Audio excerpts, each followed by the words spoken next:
जय सिया राम। दोस्तों, आज हम बात करेंगे मनुष्य का भाग्य कब लिखा जाता है। दोस्तों, क्या हमारा भाग्य पहले से निर्धारित होता है? हर किसी व्यक्ति के मन में ये सवाल हमेशा उठते रहते हैं। इस दुनिया में दो तरह के लोग होते हैं। एक वो जो भगवान पर विश्वास रखते हैं और मानते हैं कि भाग्य भगवान निर्धारित करता है, और एक वो लोग जो भगवान के साथ भाग्य पर भी विश्वास नहीं करते। वहीं दूसरी तरफ कुछ लोगों का कहना है कि भाग्य जो है, जब बच्चा माँ के गर्भ में होता है तभी लिख दिया जाता है। और इसके विपरीत सोच रखने वालों का कहना है कि मनुष्य के कर्म ही उसके भाग्य को निर्धारित करते हैं। चलिए जानते हैं आखिर इसके बारे में हमारे पुराणों और महान पुरुषों ने क्या कहा है। दोस्तों, आगे बढ़ने से पहले वीडियो को लाइक जरूर करें। दोस्तों, सबसे पहले तो हम ये समझना चाहिए कि इस धरती पर सभी जीव जंतु, मनुष्य या अन्य कोई भी हो, किसी भी रूप में हो, इस धरती पर वो अपना एक रोल निभाने आते हैं। और वो रोल कुछ भी हो सकता है, अच्छा या बुरा। जो भी हो उसे भुगतना ही पड़ता है। वो उसके पूर्व कर्मों के फल के अनुसार होता है, जो कभी कभी तो सुख देने वाला होता है और कभी कभी दुख देने वाला होता है। कर्मों का फल हमेशा हमारे पिछले कर्मों के अनुसार ही मिलता है। समय के साथ अपने कर्मों के अनुसार इन्हें भोगना पड़ता है। किसी कर्म का फल कब और कैसे भोगना है, ये सब भगवान के द्वारा तय किया जाता है। इंसान को तो बस कर्म करना है, उन कर्मों का फल उसके हाथ में नहीं होता। कुछ कर्मों का फल तो उसे उसी जन्म में मिल जाता है, तो वहीं कुछ कर्मों का फल अगले जन्म में मिलता है। कर्म और फल तो मनुष्य योनि के साथ ही होते हैं। अन्य योनियों में जीव मनुष्य योनि में किए हुए अच्छे और बुरे कर्म के अनुसार कर्म भोगता है। इन योनियों में किए गए नए कर्म नहीं जुड़ते, परंतु मनुष्य के द्वारा किए हुए पिछले और अच्छे और बुरे कर्म घटते हैं। जब तक मनुष्य जीवन में किए गए अच्छे और बुरे कर्म खत्म नहीं हो जाते, तब तक जीव अपने कर्मों के अनुसार अन्य योनियों में भटकता रहता है। कर्मों का फल और भाग्य क्या लिखा तो सभी को भुगतना ही पड़ता है।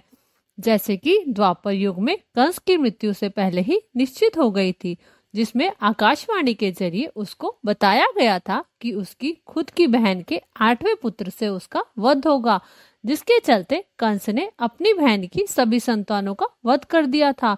परंतु नियति तो पहले से ही निर्धारित हो चुकी थी। देवकी की 8वीं संतान के हाथों से ही कंस का वध हुआ। इसलिए दोस्तों, भाग्य को कोई नहीं बदल सकता। जो भी इस मृत्युलोक यानी धरती पर जन्म लेता है, उसके लेने से पहले उसका भाग्य लिखा जा चुका होता है।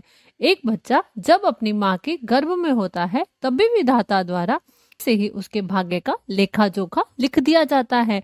उसकी उम्र कितनी होगी, उसकी मृत्यु कब होगी और वो कितनी विद्या ग्रहण कर पाएगा, उसका विवाह कब होगा और किसके साथ होगा, अपने जीवन में कितनी तरक्की पाएगा, सब कुछ पहले से निश्चित कर दिया जाता है। कोई भी व्यक्ति चाहकर भी इसे नहीं बदल सकता। त्रेता युग में रामायण काल में पहले से ही निश्चित था कि राम के हाथों रावण का वध होगा और प्रभु श्री राम को 14 वर्षों के लिए वन जाना पड़ा। विधि का विधान ये सब तो पहले से ही लिखा जा चुका था। अगर माता के कई मंत्रा की बातों में ना आती, तो कैसे प्रभु श्री राम वनवास को जाते और कैसे रावण का वध होता।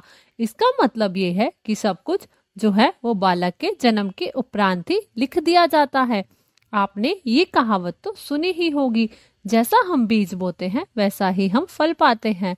दोस्तों, हम जैसे कर्म करते हैं वैसा ही फल हम भोगते हैं, और उसी के आधार पर ही अगला जन्म तय होता है। दोस्तों, प्रकृति का नियम है और गीता में भी कहा गया है, जो बोगे वही उगेगा, चाहे उसको कितना मर्जी कैसे मर्जी सींच लो। कांटों से कभी फूल नहीं उगते। उसी तरह है, बोया पेल बबूल का तो आम कहाँ से होए। इसका मतलब ये है कि तूने जैसे कर्म किए हैं वैसा ही तुझे फल मिलेगा। बुरे कर्म करके अच्छे फल की आशा कभी मत रखना। हिंदू धर्म में तो कर्म को प्रधान बताया गया है। गरुड़ पुराण के अनुसार जो व्यक्ति धार्मिक ग्रंथों और भगवान का अपमान करता है, उन पर विश्वास नहीं रखता, ऐसे नास्तिक मनुष्य का अगला जन्म कुत्ते का मिलता है। और इसके साथ गरुड़ पुराण बताता है, जो मनुष्य अपने जीवन काल में किसी की भ्रूण हत्या, किसी स्त्री का हत्या करता है या किसी गौ माता की हत्या करता है, तो उसको चंडाल की योनि में जन्म लेना पड़ता है। इसके साथ हमारे वर्तमान में चल रहे कर्मों से भी हमारा भाग्य प्रभावित होता है। मनुष्य के जीवन का अंतिम लक्ष्य होता है कि उसको अंत में अपने परिवार के पास ऊपर जाना है और साक्षात उस परमपिता परमेश्वर को प्राप्त करना है। अगर हम परमपिता परमेश्वर की शरण में आ जाते हैं तो हमें 84 लाख योनियों के आवागमन से मुक्ति मिलती है। इस धराधाम पे वापस जन्म नहीं लेना पड़ता और आत्मा परमपिता में विलीन हो जाती है। इसलिए हमेशा अच्छे कर्म ही करने चाहिए, हमेशा दूसरों का भला ही करना चाहिए, हमेशा दीनहीन की मदद करनी चाहिए, ब्राह्मण और साधुजनों का हमेशा आदर करना चाहिए। इसके साथ साथ हमेशा भगवान की पूजा अर्चना करनी चाहिए, जिससे हमारा जीवन सफल बने। अच्छे कर्मों का फल हमेशा ही अच्छा होता है, उसी तरह बुरे कर्मों का फल हमेशा बुरा ही होता है। अगर कोई बुरे कर्म करता है, सभी को कष्ट देता है, परेशान करता है, तो उसको इसकी सजा इसी जन्म में ही भुगतनी पड़ती है। अपने अच्छे कर्म के जरिए भाग्य को बदलने का हौसला रखना चाहिए।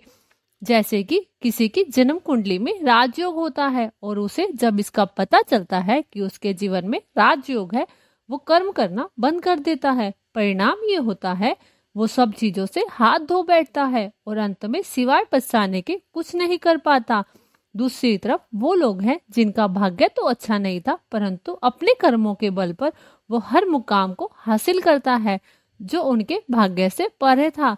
गीता में श्री कृष्ण ने भी कर्म पर ही जोर दिया है, भाग्य के भरोसे बैठे रहने के लिए नहीं। कर्मों से हम अपने भाग्य को सुधार सकते हैं, परंतु भाग्य से अपने कर्म नहीं सुधार सकते। जीवन में अगर हमें बेतोड़ मेहनत करके सफल होते हैं तो हमारे कर्मों के कारण ही होते हैं। हमें हर हालत में कर्म करते रहना है, क्योंकि अगर हम सब कुछ भाग्य पर छोड़ देंगे तो कभी भी सफल नहीं होंगे।